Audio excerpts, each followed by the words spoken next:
Señor es mi pastor, confiaré y no temeré.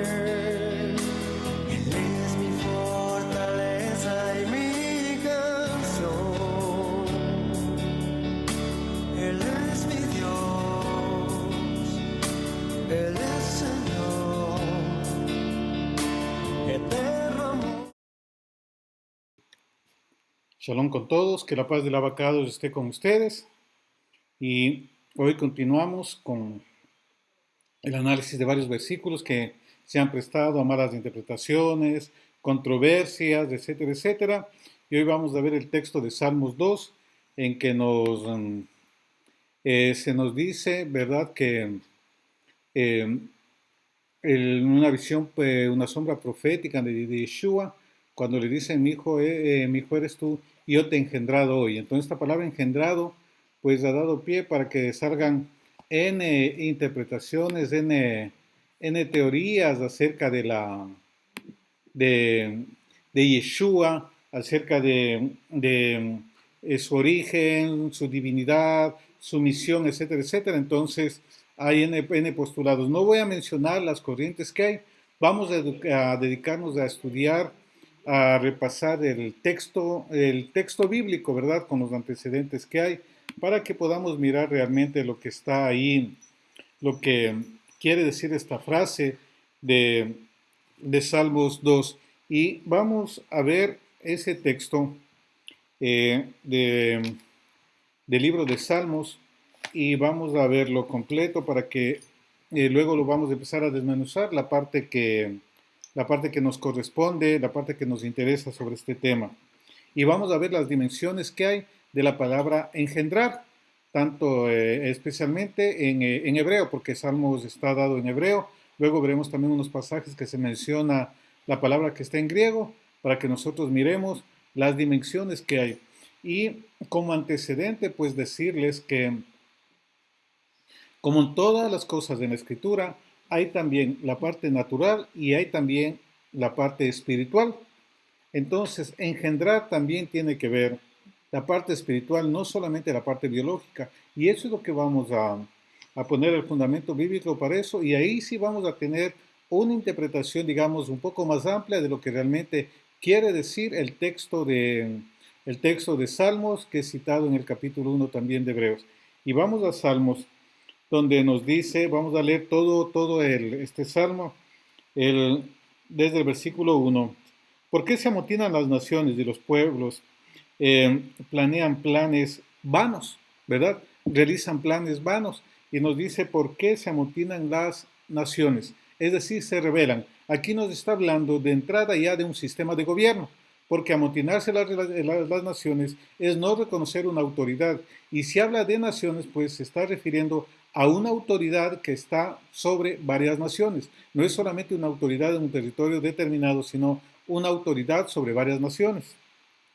2. Se levantan los reyes de la tierra y conspiran los príncipes unidos contra Yahvé y contra su ungido. Y aquí ya nos va dando el panorama completo y nos está ubicando también en diferentes etapas. Una etapa durante toda la historia humana que los reyes se han rebelado contra el Abacados, ¿verdad?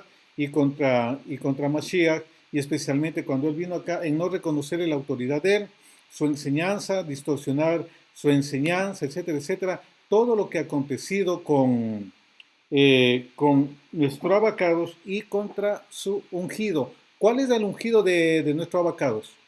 El Mashiach, pues es Yeshua, ¿verdad? Y esta palabra, Mashiach, que se ha transliterado al griego Christos y luego vino al español, del latín al español como Cristo, pues es ungido.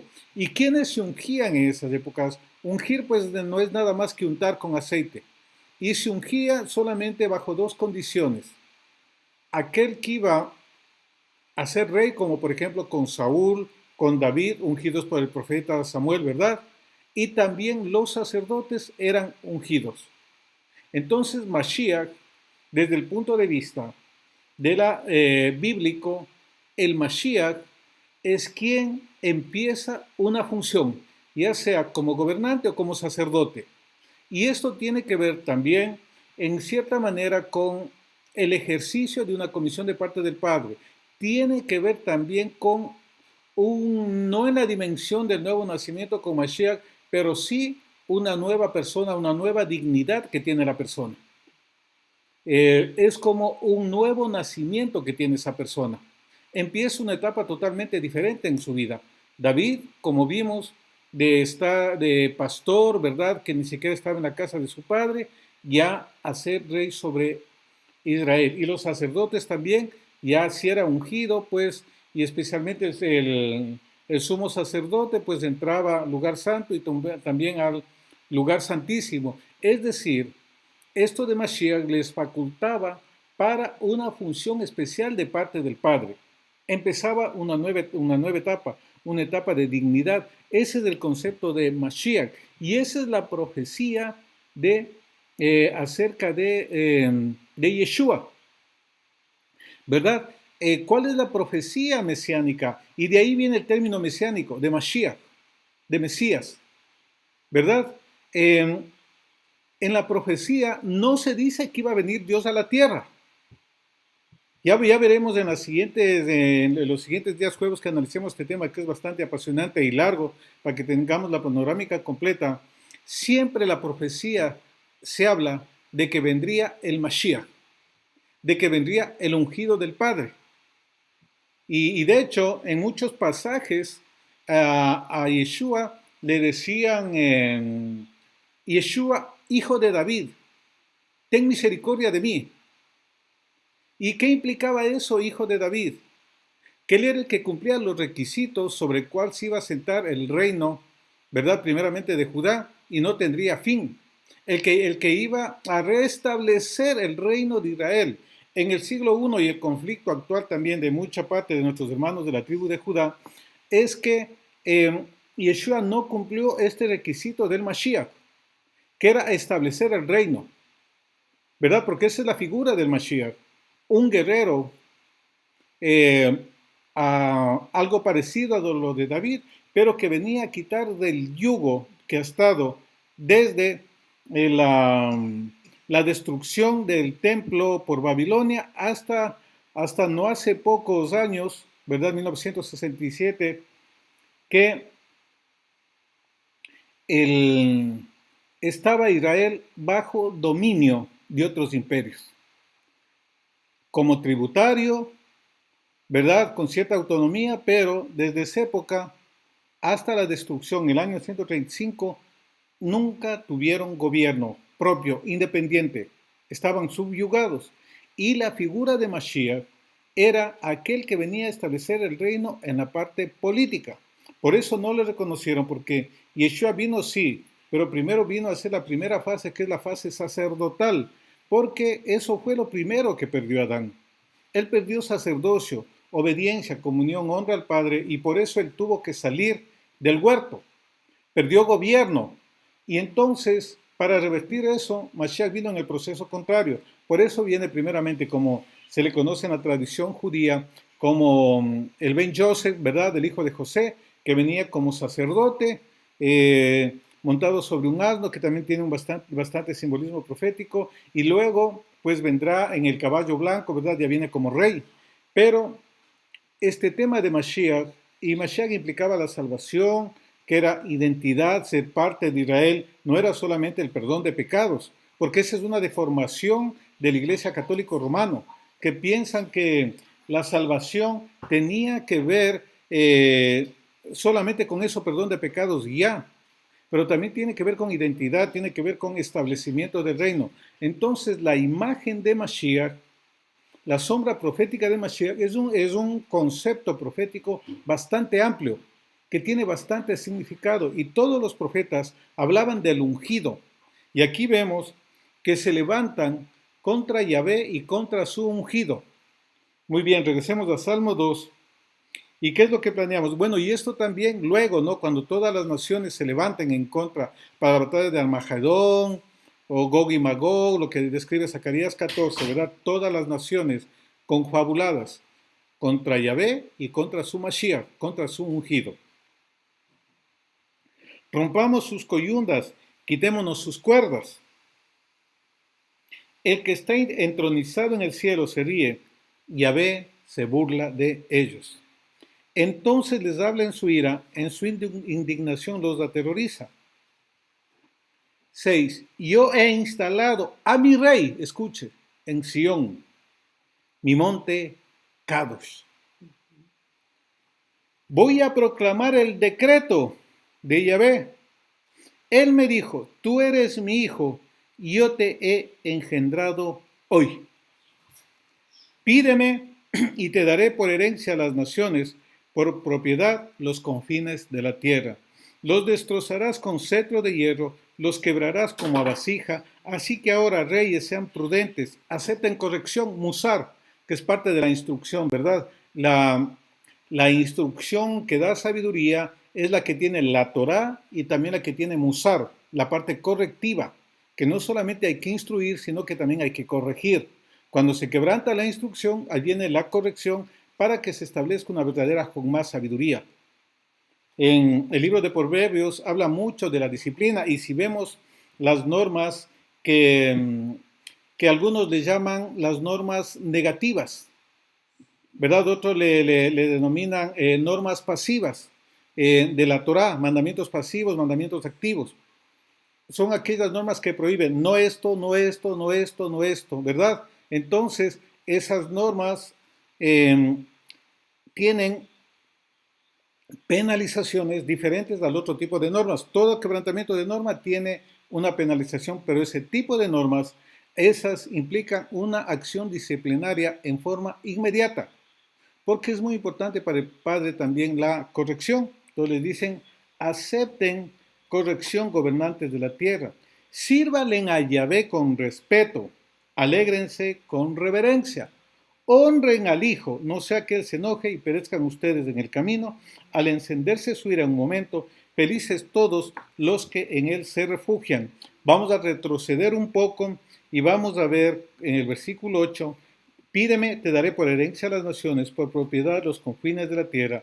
Los destrozarás con cetro de hierro, los quebrarás como a vasija de barro. Pues esto ya es una etapa profética clave, que no fue en su primera venida, será en el regreso, ¿verdad? Que juzgará con vara de hierro las naciones, como está en varios pasajes del Brit Hadashah, del Tanakh, de los profetas, pues está anunciada esta figura de Mashiach. Y Isaías 61, el día de la venganza del Señor. La primera parte, el año agradable, sanar a los quebrantados de corazón, dar vista a los ciegos, a los presos de apertura de cárcel, y a proclamar el año agradable, primera venida. La segunda venida, el día de la venganza del Señor, el año de la venganza del Señor, pues tiene que ver con esta parte del versículo 8 y 9. Es decir, el Mashiach está advirtiendo aquí, se le advierte a través de David al pueblo, a los gobernantes de las naciones. Aquí ya no es solamente para Israel, es Israel y el resto de las naciones también, que miren al Mashiach, porque él viene a juzgar con vara de hierro las naciones. Y aquí viene una parte muy importante. Voy a proclamar el decreto de Yahvé. Él me dijo, tú eres mi hijo y yo te he engendrado hoy. Y ahí vamos a ver algo y voy a compartirles pantalla para que veamos en una Biblia paralela, para que veamos también el texto hebreo y vamos a ver cómo hay algunas cosas que van a hacer que cambie significativamente el contexto general de este versículo. Porque cuando yo escucho decreto, enseguida viene a la mente, ¿verdad? Un, lo más cercano a lo que quiere decir el texto bíblico, un decreto de un rey, ¿verdad? Pero esta palabra aquí tiene en hebreo es otra y tiene un contexto bastante diferente al que nosotros tradicionalmente lo tenemos. Y vamos a mirar Salmos 1:7. Denme un minuto, por favor, para que podamos mirar esto.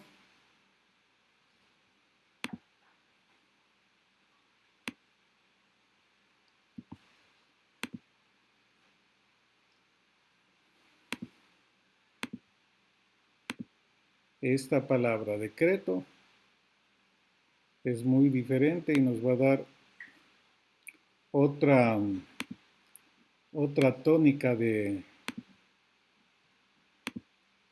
Salmos 2:7, perdón. Estoy pensando uno.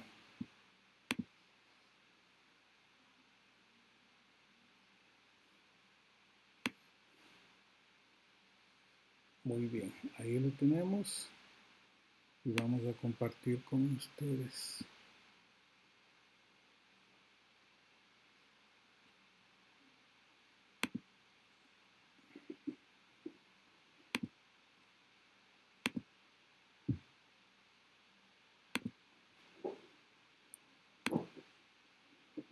Ok, ahí ustedes pueden mirar. Promulgaré el decreto, la palabra 2706, H2706, decreto. Y esta palabra es la palabra Hok. Y nosotros sabemos que es un Hok, ¿verdad? Y hemos estudiado bastante la estructura legal de la Torá, la jerarquía de la Torá, y sabemos que todas las normas Hukim, plural de Hok, tienen que ver con normas de la Torá que tienen que ver con la adoración al Padre, normas que tienen que ver directamente con amor al Altísimo, amor a Yahvé, amor al Abacados. Entonces, miren,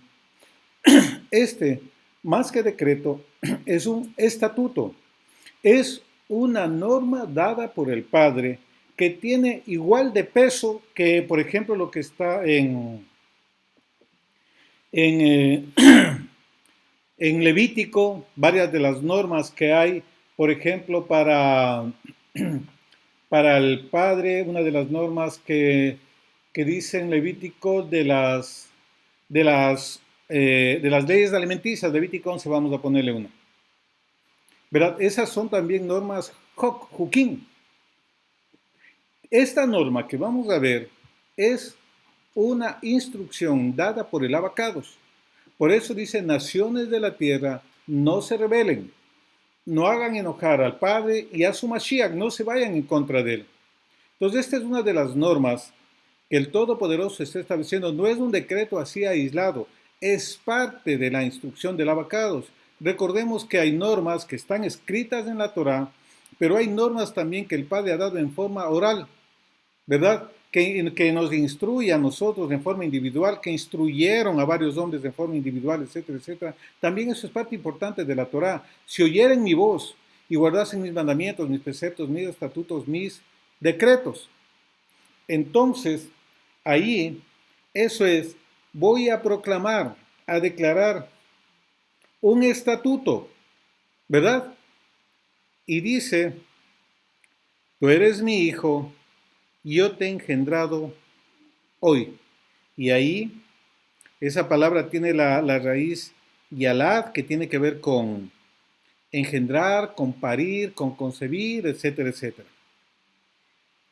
Miren, pero ¿cuál es el asunto aquí? Porque me está hablando eh, en este texto, en el versículo 2, se levantan contra Yahvé y su ungido.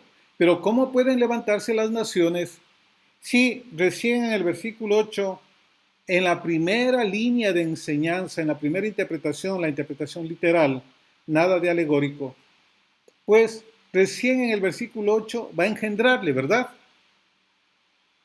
Entonces, esto no tiene que ver con parte biológica. ¿Esto con qué tiene que ver? Le dice, pídeme y te daré por herencia a las naciones, por propiedad los confines de la tierra. Los destrozarás con cetro de hierro, los quebrantarás como a vasija de barro. Aquí el texto de Salmos 2 me va dando el contexto en el que se utiliza esta palabra engendrar, que no tiene que ver con algo biológico, sino que aquí me está mostrando con el inicio de un reinado, porque le dice, pídeme y te daré por herencia a las naciones de la tierra, ¿verdad? Le da ese momento, le da autoridad para que ejerza ese gobierno y él puede ejecutar. Y parte de la ejecución de ese reinado es, pues, destrozarles con cetro de hierro, como vasija de barro. No es solamente engendrar la parte biológica, porque el texto no se da para eso. Y vamos a poner más fundamentación bíblica, más fundamentación escritural para definir bien este concepto que, como les dije, como en todas las cosas en escritura, no solamente es la parte natural, también hay parte espiritual. El Mashiach, en la parte natural, le derramaban aceite sobre su cabeza, pero también tenía una investidura espiritual. Aquí concebir también hay esas dos líneas, hay la parte biológica y hay también la parte espiritual. No solamente hay una concepción biológica, igual que la muerte, no solamente hay la muerte biológica, hay la segunda muerte, ¿verdad? Eh, esta primera muerte es una fase nada más, una muerte física, pero hay la muerte espiritual también cuando estábamos muertos en delitos y pecados, ¿verdad? Que no conocíamos Torah, estábamos ajenos a los pactos, a la ciudadanía de Israel. Quien dice que quien no reconoce su identidad israelita, en cierta manera está muerto, porque está renegando de su identidad. Alguien que dice, yo digo, por ejemplo, no soy ecuatoriano, no quiero sacar la cédula, nada, yo no cuento como parte de la nación, no tengo ningún beneficio de esa nación. Por eso es importante identidad, la verdadera identidad de nosotros. Nosotros somos israelitas. Efesios 2 lo habla muy claro eso. Y él dice, estábamos muertos en pecados, en la incircuncisión de la carne, ajenos a los pactos, a las promesas, a la ciudadanía, sin esperanza y sin Elohim en el mundo. Así también es la concepción. No solamente es en la parte natural, no solamente es en la parte biológica. Vamos a ver a qué realmente se refiere este texto y luego que lo repite Hebreos 1, eres mi hijo, yo te he engendrado hoy. Y de hecho, a los reyes en el antiguo Medio Oriente, uno de los títulos que tenían también eran de padre. Era también príncipe de paz. También se les llamaba sol de justicia. Muchos de los títulos que tiene Mashiach eran unos títulos comunes en el antiguo Medio Oriente. Por eso ellos cuando escucharon esa profecía ya sabían a qué se refería. Sabían a un gobernante. Muy bien, entonces, miren, aquí hay algo muy importante que nosotros debemos empezar a mirar. El contexto, regresando a Salmos 2 y para ir entrando más en materia sobre esta palabra engendrar y el concepto de engendrar que se refiere, aquí tiene que ver con parte política, tiene que ver con gobierno, de naciones que se rebelan contra el abacados y su ungido. Y le dice, yo voy a proclamar un estatuto, una norma del Padre. Mi hijo eres tú y yo te he engendrado hoy. Miren, y esta palabra, Jok, que ustedes tienen ahí en pantalla, se utiliza también para promulgación, nombramiento, costumbre, decreto. Miren, tarea, norma, ordenación. Entonces aquí dice, yo voy a dar el estatuto de ordenación. Tú eres mi hijo, yo te he engendrado hoy. Vamos a ver el significado de la palabra engendrar, que es la raíz yalad. Mire, ¿y qué significa? Engendrar, actuar como partero, mostrar linaje, alumbramiento, crear, cumpleaños, descendencia, efecto, ¿verdad? Nacer, nacimiento, parir, producir, tener trabajo. Mire, tiene muchas áreas. Entonces, esto también se lo puede traducir de acuerdo al significado de las palabras. Jok, que se lo ha traducido como decreto. Y también te he engendrado hoy, Te puede decir, yo doy hoy el decreto para que empieces a trabajar. Es como el nombramiento. Le llaman el presidente, si bien les eligen en las elecciones, ¿verdad? Pero para que pueda él ejercer, tiene que recibir las cartas credenciales que le da la asamblea, luego de que no sé si es antes del juramento o posterior al juramento, no sé exactamente cómo es el protocolo, pero sin credenciales, sin el nombramiento, no puede hacerlo. Igual también los ministros tienen que nombrarles para que tengan. Esto es algo similar, es esa misma figura, es una figura legal para capacitar a alguien de parte de un rey para que pueda cumplir las funciones. Eso es digamos, es la traducción literal de esas palabras. Y por eso les dije que esto me va a cambiar totalmente el sentido tradicional que nosotros tenemos. De decreto a estatuto, ahí hay un cambio diferente y a veces yo no lo puedo mirar porque nosotros no, la mayoría, no sé cuántos de ustedes conocen algo de la monarquía. Quizás con la monarquía usted sepa un decreto o si es que es abogado va a saber lo que realmente significa un decreto. Pero se nos pasa por alto. ¿Pero por qué yo quiero enfatizar en la palabra esta, porque nosotros ya hemos estudiado y ya sabemos lo que es un estatuto? ¿Verdad? Ya tenemos una noción de eso y ya sabemos del peso y lo que significa. Es algo directamente con el Padre. Pues él estaba aquí en una etapa profética que vamos a determinar cuándo es. Le está facultando para que ejerza esa función. Tú eres mi hijo. ¿Qué significa hijo? Aquel en el cual deposita su confianza para una misión, porque el Ben no es solamente alguien en el que sale de los lomos, también es alguien que se confía, que hereda algo. Por ejemplo, cuando Abraham no tenía un hijo, él al padre le dijo, mira, yo ya soy un hombre anciano y todavía no me has dado un hijo, ¿y quién va a heredar todo? Es mi siervo Eliezer, miren. Era el hombre de confianza de él. Él tenía una característica, si es que no tenía descendencia, Abraham, él heredaba como hijo.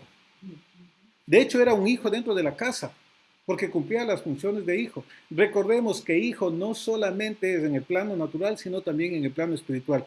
Todas las cosas que nosotros estudiamos en la Torá tienen esas dos dimensiones, la parte natural y la parte espiritual. Recordemos que lo natural es solamente sombra de lo espiritual, un reflejo de lo espiritual.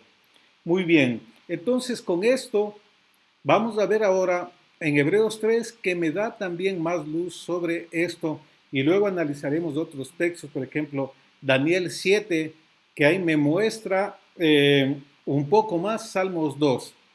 Y vamos al libro de Hebreos, al capítulo 1.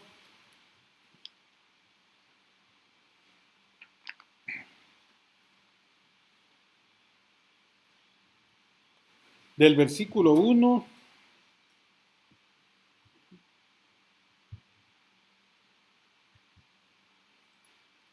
hasta el versículo 13. Hebreos capítulo 1 del 1 al 13. Me avisan cuando encuentren Hebreos porque en algunas versiones parece que no viene. Y les veo ahí con sustos. Muy bien, vamos ahí, perfecto. Yahvé habló en otro tiempo muchas veces y de muchas maneras por medio de los profetas. ¿Y qué dice Primera de Pedro 1 del 10 al 12? Todos los profetas de la antigüedad hablaron por el espíritu de Yeshua que estaba en ellos, el cual les anunciaba de antemano los sufrimientos que iba a padecer esto, y que no era para ellos, sino para nosotros. ¿Verdad? Muy bien. Entonces, hablaba a través de los profetas, pero ¿quién estaba a través de la palabra profética? Era Yeshua. La manera era diferente. En la época que estaba Yeshua, a través del profeta mayor que ha habido sobre la tierra, que es Yeshua. Pero en estos últimos días, versículo 2, nos ha hablado por medio del Hijo, a quien nombró heredero de todo y por medio de quien hizo también el universo. lo que estudiamos la semana anterior, ¿verdad? Ya vamos teniendo claro. Miren cómo es importantísimo estudiar todos los puntos que hay sobre un tema para tener una idea clara. Estudiamos Colosenses, ¿verdad? El primogénito de la creación, etcétera, etcétera, que todo fue hecho por medio de él y para él. Ahí vemos cómo se va, ya estoy ensamblando, va tomando un sentido bastante más amplio y vamos viendo la validez de los escritos también del primer siglo o Brit Hadashah o Nuevo Testamento como le conocen algunos.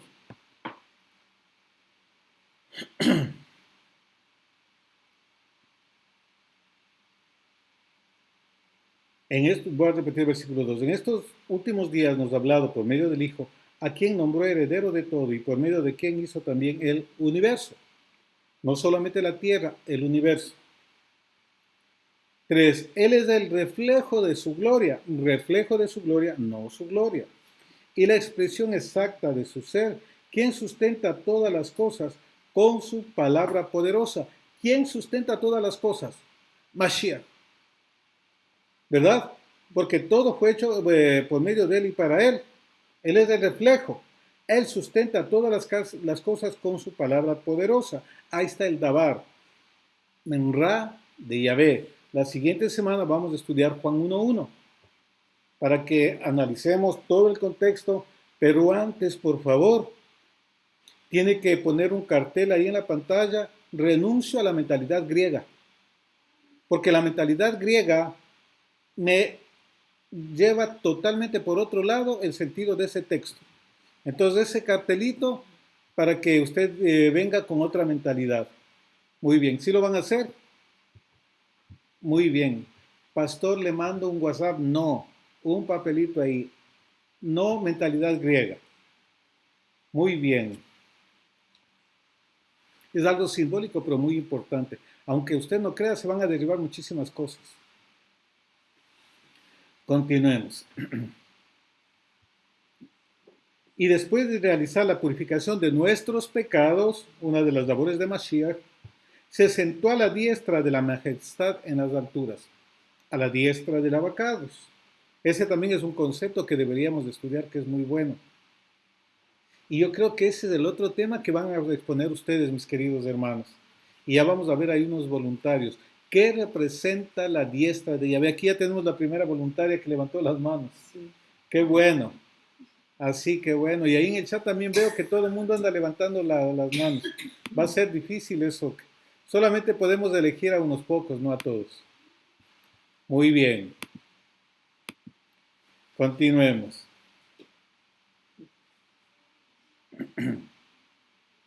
4. Fue hecho tan superior a los mensajeros como que el título que ha heredado es más excelente que el de ellos. 5. Porque a cuál de los mensajeros dijo Elohim jamás, tú eres mi hijo, yo te he engendrado hoy? A nadie. Y otra vez, yo seré para él un padre y él será para mí un hijo. Luego regresaremos a estudiar el versículo 5. Sigamos para tener la idea general. Además, cuando introduce al primogénito en el mundo, ya sabemos que primogénito tiene que ver con eminencia, con posición, con una dignidad, ¿verdad? Y este concepto también nos sirve para que entendamos ahora el de yo te he engendrado, yo te he nombrado, yo te he establecido, yo te he dado una dignidad. Mira, son conceptos complementarios, son términos judiciales, no son términos religiosos, son parte de la legislación del reino del Padre. Dice, póstrense ante él todos los mensajeros de Elohim, Malachim o ángeles, como es la tradición occidental. En cuanto a los mensajeros, dice, él envía a sus mensajeros como vientos, a sus servidores como llama de fuego. Mientras que del Hijo dice, tu trono poderoso permanece para siempre. Cetro de rectitud es el cetro de tu reino. Y aquí igualmente, tú eres mi hijo y yo te he engendrado, y me habla de gobierno, me habla de cetro, ¿verdad?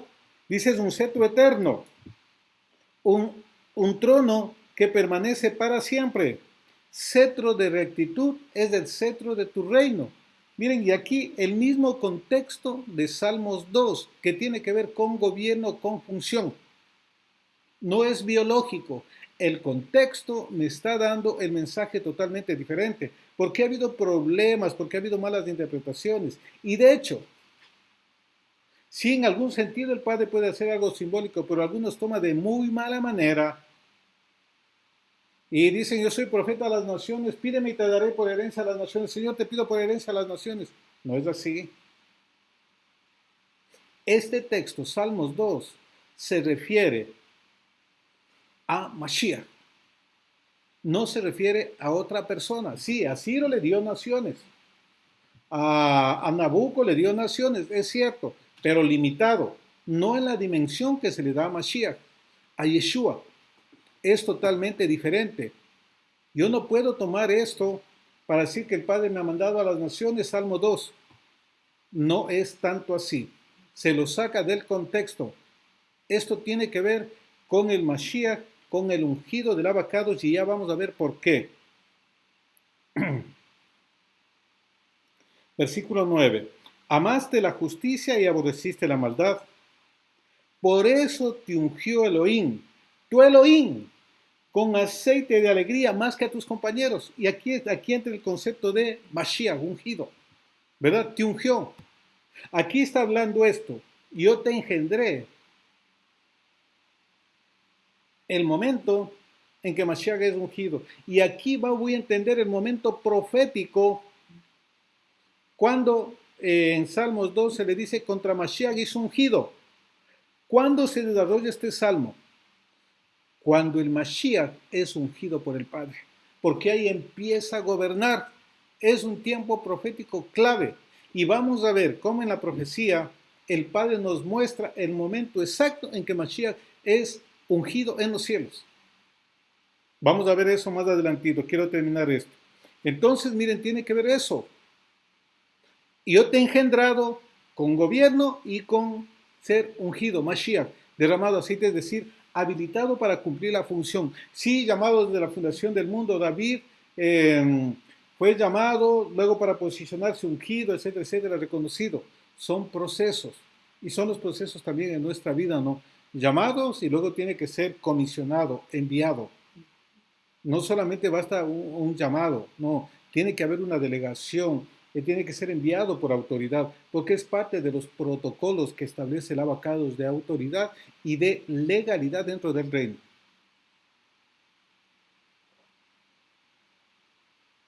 Muy bien. Te ungió Elohim, tu Elohim con aceite de alegría más que tus compañeros. Y tú, soberano, en el principio fundaste la tierra y los cielos son obra de tus manos.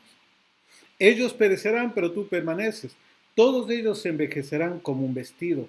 Como a manto los enrollarás y los mudarás como vestido. Pero tú eres siempre el mismo y tus años no se acabarán. ¿Y a cuál de sus mensajeros ha dicho jamás, siéntate a mi diestra hasta que ponga a tus enemigos por estrado de tus pies? Miren, tiene que ver con gobierno, con Mashiach, con engendramiento, con cetro, tiene que ver con reino. No es biológico. Y vamos a ver en el versículo 5, y vamos a ver por favor ahí en las pantallas la Biblia interlineal.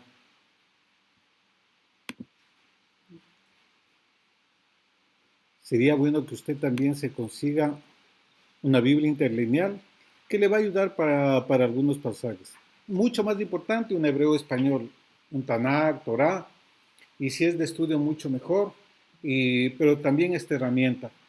Recuerden que la sabiduría requiere inversión. El conocimiento requiere inversión.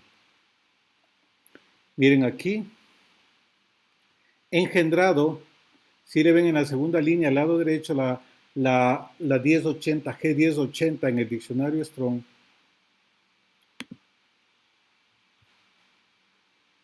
es la palabra griega gennao.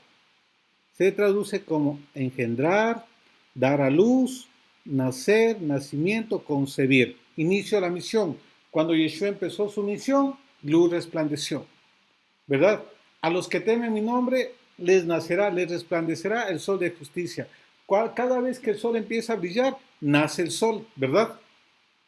Entonces, tiene esa connotación. Y ahora vamos a ver, a poner una base bíblica de que esta palabra gennao no solamente se refiere a algo biológico, se refiere a algo espiritual. Y vamos por favor a 1 Corintios capítulo 4 para que veamos.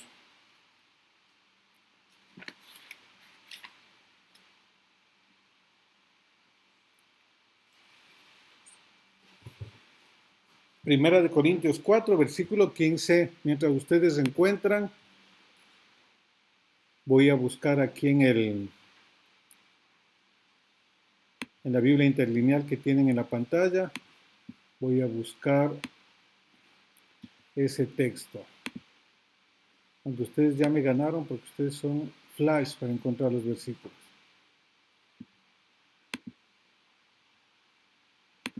Primera de Corintios 4. 15. Ahí tienen en pantalla.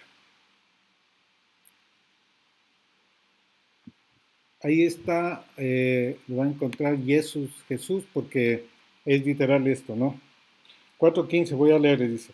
Porque aunque ustedes tengan 10,000 tutores, ayos, instructores, en el Mashiach no tienen muchos padres, porque en el Mashiach, Yeshua, yo los engendré, escuche, yo los engendré por medio del Evangelio, o por medio de las buenas nuevas. Miren, y esta palabra, el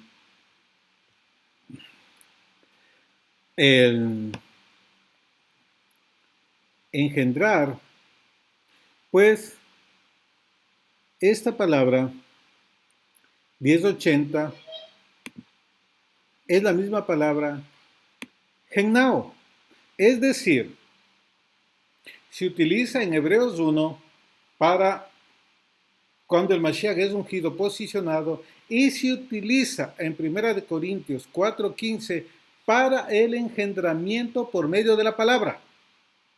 ¿Y qué es lo que dice Salmos 1? Yo daré el estatuto, es decir, por la palabra, ¿verdad?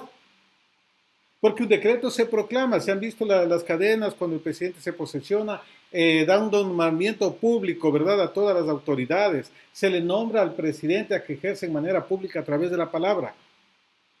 Miren, engendrar no solamente es la parte biológica, por tanto, Salmos 2, Hebreos 1, no tiene nada que ver con que Mashiach tiene un engendramiento en la parte biológica. Porque engendrar, y el apóstol Pablo me dice que él los engendró por medio del Evangelio. Llegaron a ser hijos de Pablo por medio del Evangelio, engendrados. Y ahí no hay nada biológico, es la palabra del dabar que engendró, ¿verdad? Y ahí vamos a entender muchísimas cosas, como el Mashiach fue engendrado en el vientre de Miriam, ¿verdad? Que es uno de los misterios, pero con esto que estamos estudiando ya no debe ser tanto misterio. Ya tenemos algunas herramientas para entender todo el simbolismo profético. Miren, engendrados por la palabra, por la enseñanza, por la instrucción. Engendrar no solamente es biológico, tiene que ver con algo espiritual que se refiere a establecer una dignidad, establecer un reinado y también enseñanza, instrucción y proclamación, que lo puede hacer el abacados. Miren qué importantísimo la palabra, el dabar que nosotros tenemos. Qué importante es que enseñemos la verdad, que enseñemos lo correcto pegados a la escritura, porque ahí se va multiplicando la imagen y semejanza del Padre en la tierra, lo que se perdió por causa del desconocimiento, por causa del pecado. ¿Cómo se corrige la genética? Con el Evangelio del Reino, con la Torá, ¿verdad? ¿Qué es lo que enseñó Mashiach? La ley de Moisés, los profetas y los escritos, Tanaj o Antiguo Testamento. Esa es la base para establecer la genética. Pacto renovado, otros textos, etcétera, etcétera, es la ropa que le pone aquel que nació. Pero ¿qué es más importante, la ropa o el que nació? El que nació, ¿verdad? Eso es lo importante. Lo que provoca el nacimiento, la Torah. El resto es adorno, ropa, maquillaje, camisetas, shorts, zapatos, etcétera, etcétera. Lo determinante es lo que nació, lo que da origen, la Torah del abacados. Miren, con esto ya tenemos claro, ¿verdad? ¿Qué es lo que,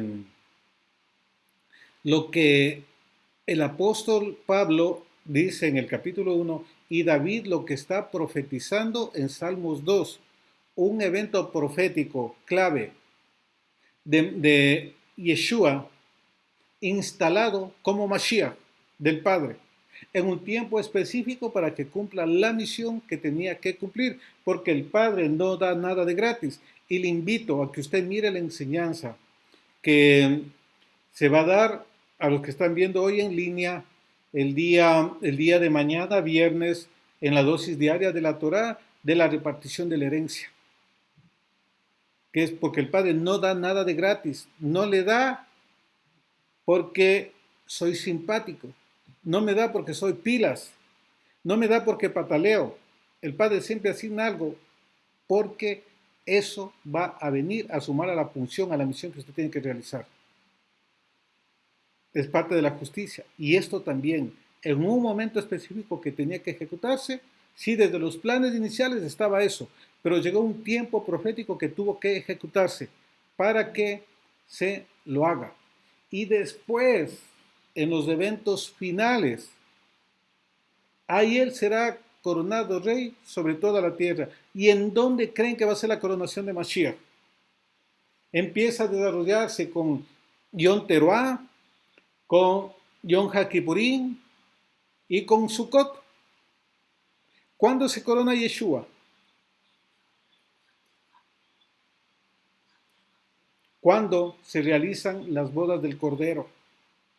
Porque la mujer es corona de su marido. Cuando se reúna con nosotros, ahí es coronado. Y por eso regresa luego con toda la multitud. Miren, ahí están protocolos que están en la palabra del Padre, que nosotros podemos ir trazando toda la línea profética de cumplimiento. Por eso hoy está recién en la primera fase de la boda, ¿verdad? Los acuerdos, el pacto, la Torá, pero luego vendrá la consumación. ¿Cuándo fue el momento exacto en que Mashiach fue ungido? ¿Cuándo fue el momento exacto en que Mashiach fue engendrado para esta misión? Que no tiene nada que ver. Muy bien. Recordemos que hay varios eventos. Yo les nombré el uno, coronado rey. Una cosa es ungido rey, otra cosa es coronado. Él está ungido como rey, pero conforme fue escrito en el madero en 3 idiomas. Y no lo hizo cualquiera, sino lo hizo la autoridad política de esa época, Poncio el Piloto, ¿verdad? En hebreo, en griego y latín. Yeshua Nazareno, rey de los judíos, rey de Judá. Pero la promesa es que será rey sobre todas las tribus de Israel. Esa fase es la que tiene que cumplirse en las convocatorias del mes séptimo. Pero para esta misión, ¿cuándo es que Mashiach, Yeshua, fue ungido y fue engendrado? Que ya sabemos no se refiere a algo biológico. Y vamos por favor al libro de Daniel, capítulo 7.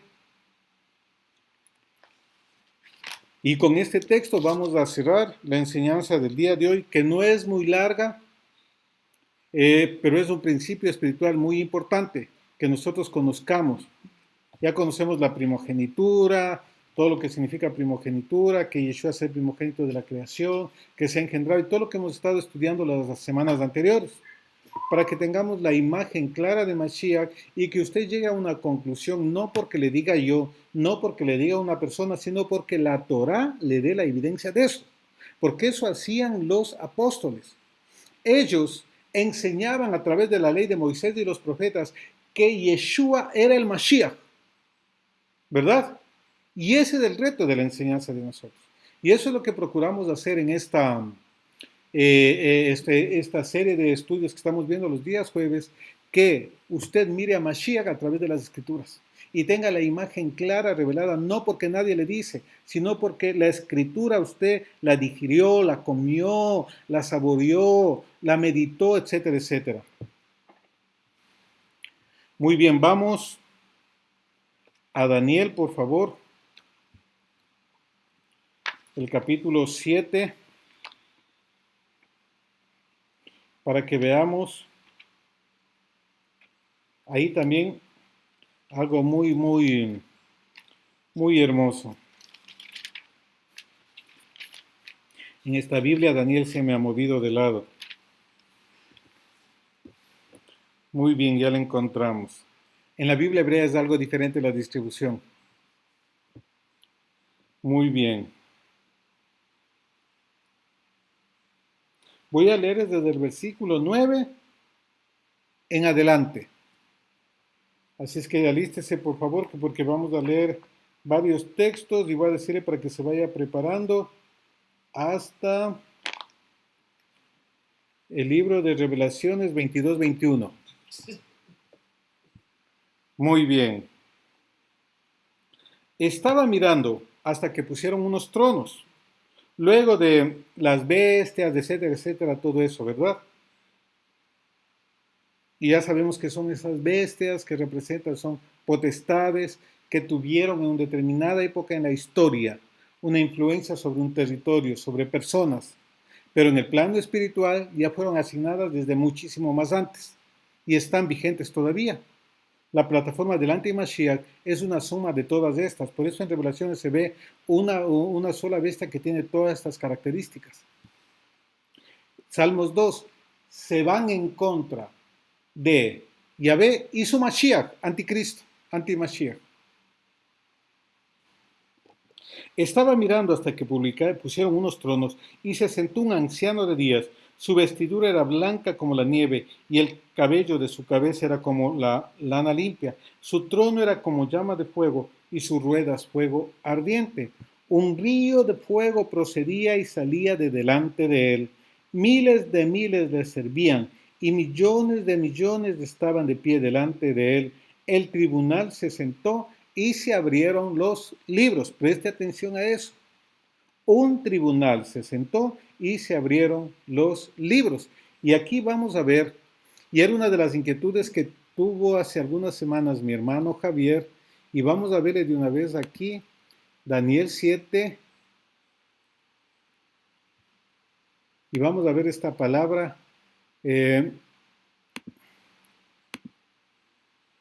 Realmente, si dice ahí el juez se sentó o el tribunal, ¿verdad?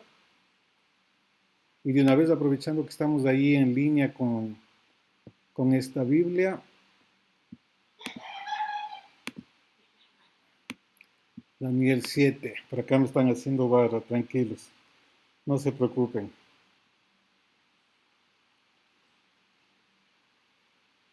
7, versículo 10.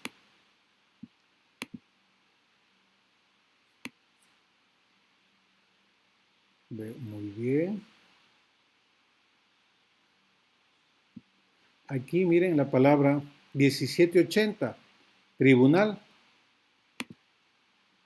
din, de Dina, juez, juicio, y de ahí viene el Bet Din, la casa de juicio, la casa de justicia, que era el grupo de mínimo 10 que juzgaban asuntos, era la cantidad mínima para un tribunal, ¿verdad? Entonces no dice Shofet, que es juez, ¿verdad? Esta también dice como juez, juicio, justo, juzgar, pero la traducción principal es eso, como un tribunal, como juicio, porque para un juez es shofet principalmente. Sí se podría traducir como el juez se sentó, pero la palabra din en primera línea se utiliza para un tribunal, se sentó. ¿Y por qué era un tribunal? Porque eran varios, era un conjunto, ¿no? Había miles de personas y estaba uno en el trono. Por eso utiliza la palabra din, que se podría también ver que ponerle como juez, pero en general no es solamente la figura del juez que se sienta, sino de todo el tribunal que estaba ahí, ¿verdad? esta figura de esta palabra din no se refiere más principalmente a una persona, sino se refiere a una organización. Esa es la diferencia entre din y shofet. Muy bien. Y vamos a mirar acá. Continuemos a Daniel 7, 11. Entonces yo miraba a causa del sonido de las palabras arrogantes que hablaba el cuerno. Miré hasta que mataron a la bestia, destrozaron su cuerpo y lo entregaron a las llamas de fuego. También a las otras bestias les quitaron su dominio, pero se les prolongó la vida hasta un tiempo definido. 3. Estaba yo mirando en las visiones de la noche y vi que en las nubes del cielo venía alguien como un hijo del hombre. Llegó hasta el anciano de días y lo presentaron delante de él. Miren. Entonces se le dio el dominio, la majestad y la realeza. Todos los pueblos, naciones y lenguas le servían. Su dominio es un dominio eterno que no se acabará y su reino uno que no será destruido. Ahí es cuando se le dio el reino. Ahí es cuando se le engendró y ahí es cuando se le ungió como Mashiach con óleo de alegría más que a sus compañeros. Es un tiempo profético. Esos Salmos 2, cuando se le da autoridad para que Mashiach empiece a gobernar, engendrar, que era el objetivo de la enseñanza del día de hoy, no tiene que ver estos textos que hemos leído y estos textos que se utiliza para decir de que Mashiach es terrenal, etcétera, etcétera. Sí, él sí fue engendrado en un vientre materno, biológico. Eso sí. De la manera como lo hizo, ya estudiaremos más adelante, porque eso también es uno de los temas, conforme dice mi querida pastora y esposa, un tema pelúo, ¿verdad? Que saca bastante roncha, pero es muy bueno analizarlo de una manera objetiva, ver varias aristas, los varios puntos de vista que hay, conocer, es muy importante, compartir, porque a través de eso aprendemos, avanzamos, rectificamos, añadimos, quitamos cosas, ¿verdad? Es proceso de crecimiento, en definitiva, que siempre va a ser muy bueno compartir todas estas experiencias que el Todopoderoso nos permite ahora que tenemos la tecnología y podemos conectarnos y estudiar, pues, sin tapujos, ¿verdad? Estudiar, como decimos acá en Ecuador, a calzón quitado. O sea, las cosas sobre la mesa sin otro objetivo más que encontrar la verdad, decir lo que está escrito. Miren, resumiendo, esto de que te he engendrado hoy es una expresión, un hebraísmo que no tiene que ver necesariamente con la parte biológica. Esto tiene que ver con la comisión, con la misión, reinado y lo que vimos en los textos. Salmos 2, Hebreos 1, tiene que ver con la comisión de gobierno, porque habla del Mashiach y de gobierno que no tendrá fin, ¿verdad? Entonces a eso se refiere engendrar. No es que Mashiach empieza una vida y tiene un engendramiento recién aquí en la tierra, porque se utiliza estos textos, cierta línea, que desconocen toda la autoridad y lo que realmente representa Mashiach, que es el Dabar del Padre, es el Membra del Padre, ¿verdad? Que se lo tergiversa totalmente. La próxima semana vamos a estudiar Juan 1.1, y ese es un tema muy, muy bueno, muy hermoso, para que entendamos realmente el Dabar del Abacados. Eso, mis queridos hermanos, por el día de hoy. Esperemos que haya quedado claro este concepto de esto de engendramiento del Mashiach en este salmo, porque luego en el pacto renovado es un engendramiento que tiene de manera natural, porque tenía que venir a carne, pero no tiene nada que ver con el del pacto renovado cuando Yeshua vino acá en carne. Esperemos que hayamos podido ayudarle, que quede claro este principio, igual como que quedó muy claro el tema de la primogenitura, que realmente representa la primogenitura, ¿verdad? Muy bien.